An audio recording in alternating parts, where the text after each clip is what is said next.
SHEDEUR did and what you thought of his performance. Yeah, I think hard to win on the road, hard to win as a rookie. Did a nice job in some of the things we asked him to do. Our focus is really like it's been all year on the process of how to improve and how to continue to get better. And for these young players that are playing for us offensively, finding all those teachable moments to continue to improve on. There's a lot of plays he would like to have back. There's a lot of great learning opportunities out there. And then there's a lot of plays that he made that, helped our offense and helped us score enough points to win the game. But, again, we're really doubling down on how can we be process oriented, not get too caught up in a result of a win or a loss, and just focus on every time you come in on a Monday, there's going to be a bunch of plays that you want to correct. They're just usually easier to correct when you win than when you lose.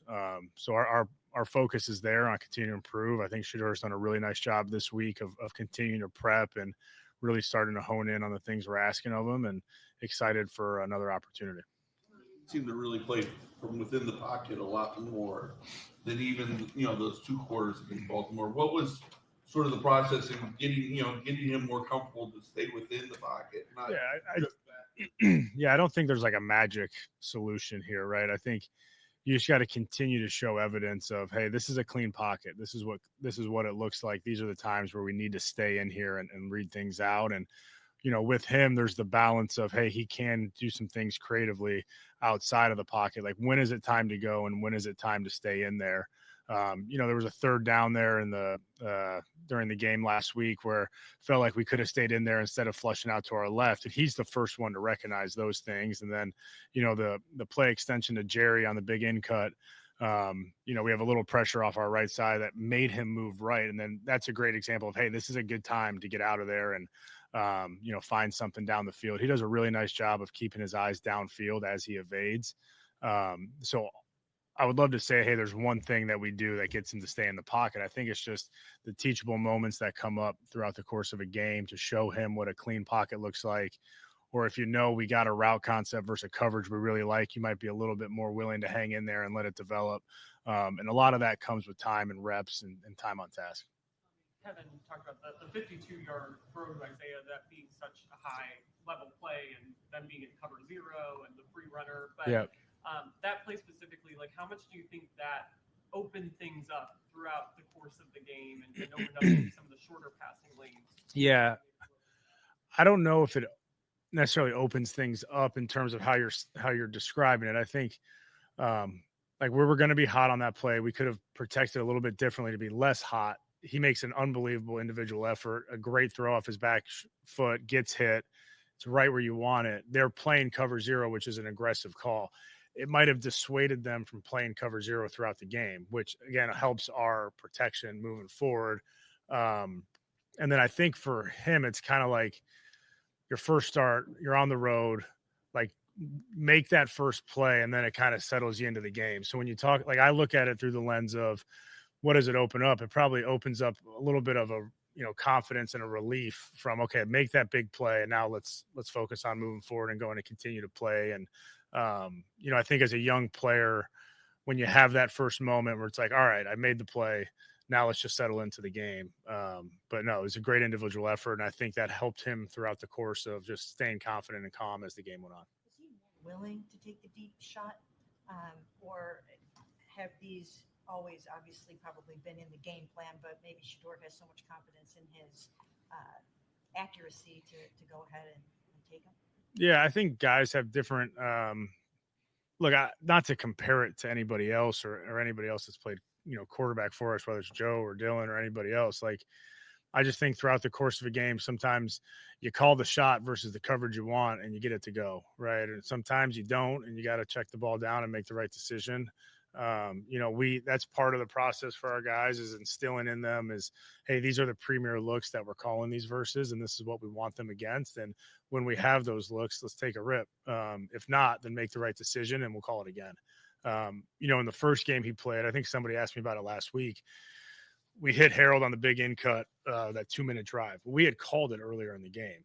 And the deal with those guys is like, hey, when we get the look we want, let's make it work. When we don't, make the right decision and live for another down. And I think we checked it down to Dave and got like 9 yards. And good decision. And hey, we'll get back to it. And if we get the good look, let's go take the shot. And we did later in that game. So when you call those shot plays, you try to program the quarterback to understand, like, hey, if we don't get it, solve the problem, make it right. It's a run down or it's an advantage down for the offense. We'll call it again, and we'll try to get another shot at the right coverage and let it rip. We talked a lot about the rookies, and you got a huge performance from a bunch of them on Sunday. Just what's it been like this season, having so many of them, having to rely on so many? I'm sure there's good and bad from that. Yeah, let's just look at it from the positive. I would say like seeing their development throughout the year is pretty rewarding as a coach. Like when you have young guys that you think about the first time they step foot in the building for rookie mini camp to, you know, having Samp lead the team on a breakdown after practice or in the meeting room, and like just seeing their roles increase, seeing their development take place, you know, see like tangible evidence of where they've improved on the field, both mentally and physically. Like that part is exciting. That part is a lot of fun to work with. I really haven't looked at it as a negative throughout the year. We knew we were going to have a young offense of core players. It's exciting to be able to work with those guys. A lot of them have contributed. You think about Gage, who was in here, you know, as an true undrafted rookie, you know, earning his way, like making all the plays to earn his opportunity to be on the team. And then him making a huge play on special teams to set us up. And then he's in there at the end of the game in 4-minute offense, blocking Chin, who's a safety, who's got a lot of weight on him, and he's doing a great job. So that group of guys are a lot of fun to work with. You know, they really are. They got a good connection. They have good energy about them. You know, football is very important to all those players. And to kind of see that group collectively take a step forward and help us win a game was really rewarding as a coach. Did Dylan have that kind of speed in him? It just seemed like once he. I don't know what he ran. He was in the 4.4s though. I'm pretty sure coming out. And I know, like, I don't know why we all give him I do it too, because I mess with Samp a little bit and just, you know, like, hey, if the first guy brings you down, you're gonna have to give me that. Like we joke around that way. And so he was the first person to let me know after that one. But I think he ran in the 4.4s. I think we looked it up a couple weeks ago, and he's got a little more juice than you'd think. But it was a great stretch and cut. And then Sed, Harold, Dave, Poe getting involved, like all of those guys in how they blocked it. And it was really a well-executed play, and we needed it at that time. And Samson, we've seen what Quinshon's able to do, and Dylan breaking free. We talked to them both about maybe being a 1-2 punch earlier in the summer. How do you think that can maybe help open up the run game to have two highly productive backs operating at the same time in the run game and the offense? Yeah, obviously, like when you spell your top back, when you feel like you don't miss a beat or you feel like you have a guy you can rely on, that's beneficial for the offense. You know, they do have, you know, a little bit different skill sets, and managing those and maximizing their skill sets is important to us. You know, I do feel like both of them have enough versatility to their game. And we've said it for a while, like there's not a call on the call sheet where I would be worried if Q or Samp are in, like let them both roll. And, you know, we try to make a concerted effort to get Samp more involved as the year's gone on. And obviously he played really well for us last week. And even the week before, he had a couple of nice runs there in the first couple series. So he's really like when we talk about the rookie class and guys that are fun to work with and committed to doing things the right way, he's really one of those players you point to. And I'm excited for him to have the success. And everybody's talked about Q all year, and rightfully so. He's played really well for us. And he's definitely a guy that our offense runs through, right? Like you have guys that you try to get involved. Our offense really is running through Q, and then Samp becomes a great complementary piece to that, and somebody that can have his role in his own right. Solid defense. What are you guys on the lookout for, and just how well are they playing when they only have 13? Yeah, no, they're playing. I mean, they played really well a couple nights ago, and you know they've had a ton of injuries on defense, and to see them play as well as they have, that's credit to that staff. Obviously, you kind of know what you're going to get with him and the way he structures his defense. They play a lot like our defense schematically, and which is you know something we're accustomed to seeing. They play hard, they play fast, they rally to the football, they attack you defensively. They have, you know, the thing Saleh does really well is his pressure packages. I know the sack numbers aren't maybe what they want, but the pressure on the quarterback, they're able to create that a lot of different ways. So we'll have our work cut out for us. They're a really well-coached team, and they got, you know, still have good players even through the injuries. So we got to make sure we put our best foot forward. what was your first introduction to the Wildcat, and why do you like it so much? Yeah. Inside the red zone or inside the 10? Like ever with the Wildcat?